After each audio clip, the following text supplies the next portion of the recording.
Hey guys, welcome back to the channel. If your Birdfy camera notifications have stopped working, you might not know when birds arrive until you open the app yourself.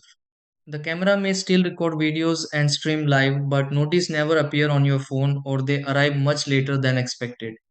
This issue is often caused by notification preferences, background restrictions, or app permissions rather than a problem with the camera. Fortunately, you can usually restore timely notify with a few quick adjustments. In this video, I'll walk you through several simple steps to help get your Birdfy notifications working again. 1. Verify that push notifications are enabled for your Birdfy camera inside the app. 2. Allow the Birdfy app to run in the background without battery restrictions. 3. Check your phone's notification categories and make sure Birdfy alerts aren't muted.